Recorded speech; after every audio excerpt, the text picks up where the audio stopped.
Good afternoon, everyone. Today we're going to discuss first topic of the introduction to the courses, RA 1425, also known as Rizal Law. It was authored by Senator Claro M. Recto and signed by late President Ramon Magsaysay on June 12, 1956. So, if we talk about Rizal Law, what is it? Ano po ang nakapaloob dito? So, Rizal Law is it give rise to the implementation of the result subject as requirements of all courses in tertiary education, meaning to say that all college courses are required to have this subject and need to take up by student. It because it is mandated by law, whether the schools are private or public are mandated. And also, just to give you an overview of this topic, Rizal Bill is considered as one of the controversial bills in the Philippines before because it is indirectly involved the church or the Catholic Church. And aside of the church, there's also people against to pass the Bill of Rizal. Dahil alam naman po natin na ang simbahang Katoliko ay ang nagtatag po nito ay yung Espanyol at alam po naman natin na si Dr. C.P. Rizal ay yung nagsusulat ng mga liham laban sa mga Spanish, okay? Or sa mga Espanyol. And the point of the church why they are against to pass the Rizal law is, and according also to the church, it will destroy their belief and principles. Kaya sabi ko nga kanina, the Catholic Church is established by the Spanish. And also, according to the Republic Act 1425 or Rizal Law, aside from studying the life of Rizal, the student will study also his literary works, which are the famous novels. We all know that Jose Rizal has two famous novels. The first one is the Nolimi Tangeri and El Filibusterismo. And we all know about these famous works of Rizal's because since our secondary level of school, so meron na talaga, nag-exist na talaga yung novel sa secondary po natin. And to give you also the summary of the chapter, the first part contains the historical background and context of the Republic Act 1425, also known as Rizal Law. And the second part discusses in detail the opposing opinions for and against the bill. The third part answers the question why we need to study the Rizal project. So the part 1, the historical background and context of Republic Act 1425 or Rizal Law.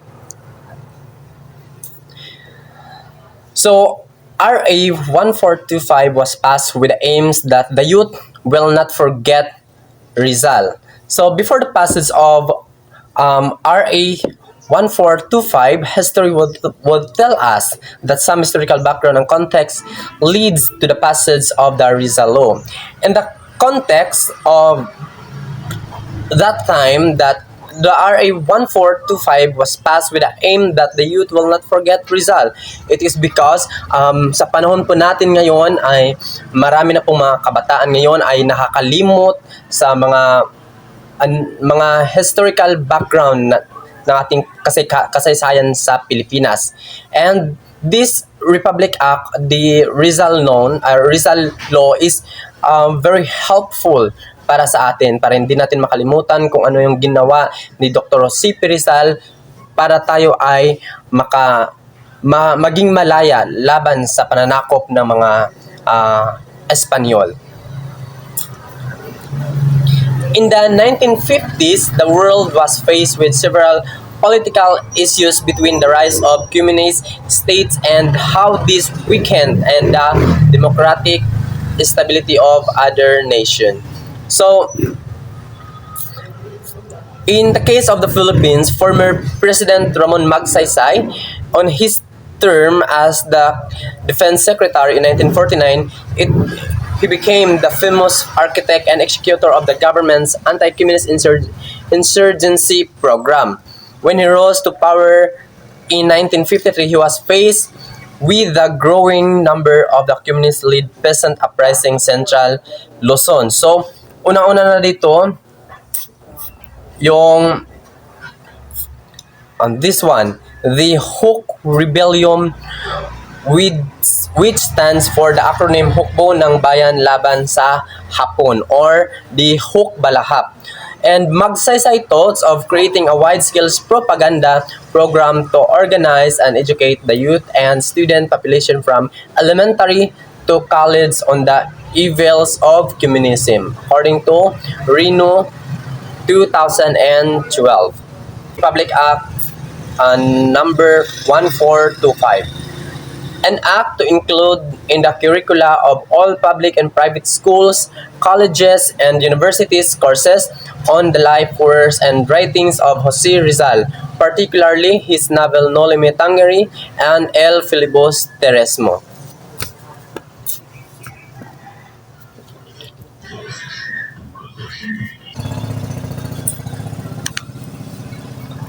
So there is a need for rededication to the ideals of freedom and nationalism for which our heroes live and died.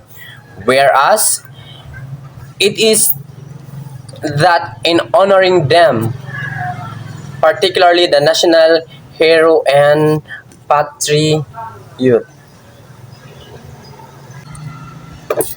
it is to rededicate the ideals of freedom and nationalism for which the heroes live and die. Honor the our national hero for the nationalism and patriotism.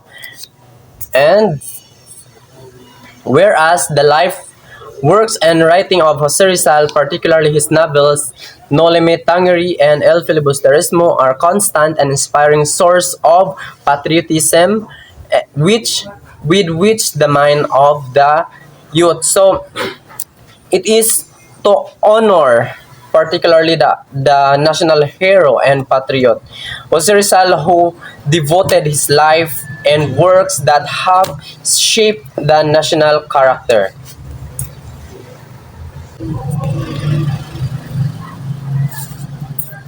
Basa.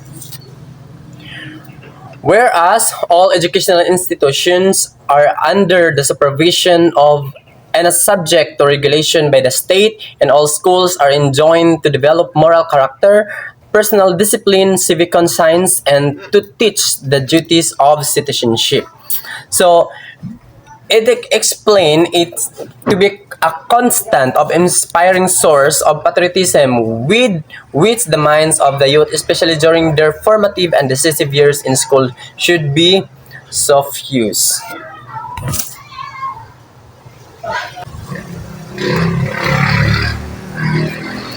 So now let's move on to the provision of the law. Section 1.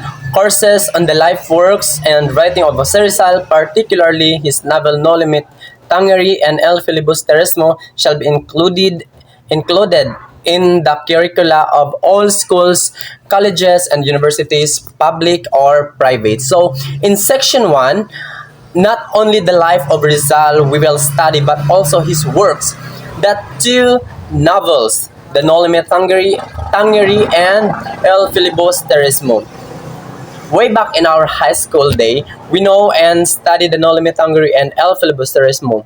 And I know that lahat po tayo ay familiar sa nobelang ito. But at this moment, let we understand it depth, explain, and try to compare the event before and nowadays.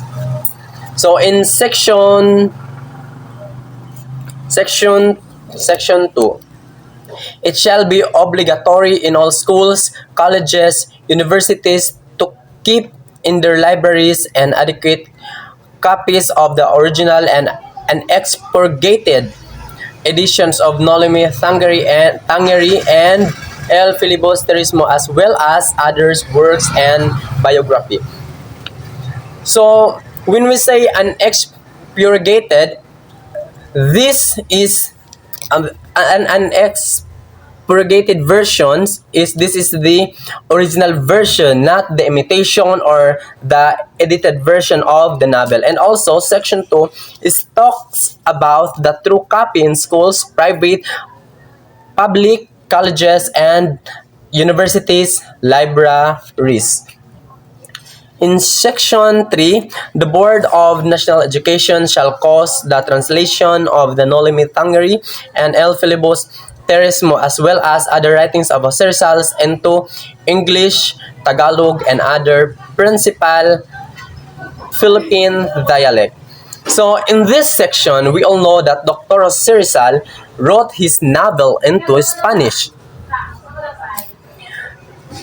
Spanish language. However, for us to understand, there is Filipino translated version of the novel for us to understand well, and also the Philippine principal's dialect. So not only a Tagalog version that, but also in Cebuano, Ilonggo, Bisaya, Manobo, or other local dialect that we use in our daily lives. So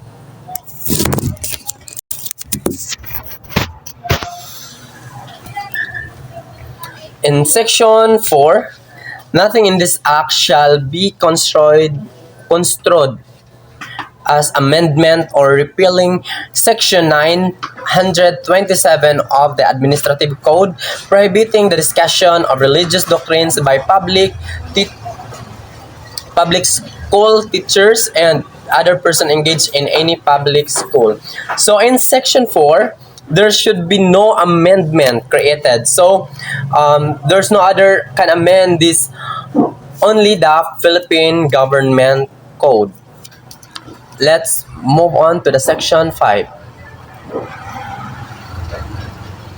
So the sum of 300,000 pesos is hereby authorized to be appropriated out of any fund not otherwise appropriated in the National Treasury to carry out the purposes of this act. So the section 5 is talks about the budget. Okay, so let's move on to section number 6. Act shall take effect upon its approval. So the approval of this act is on June 12, 1956, and June 12 also is our Independence Day. The historical background and context of the 1950s relate to the intentions that the law seeks to address. First is by reminding youth of the ideals of nationalism and patriotism.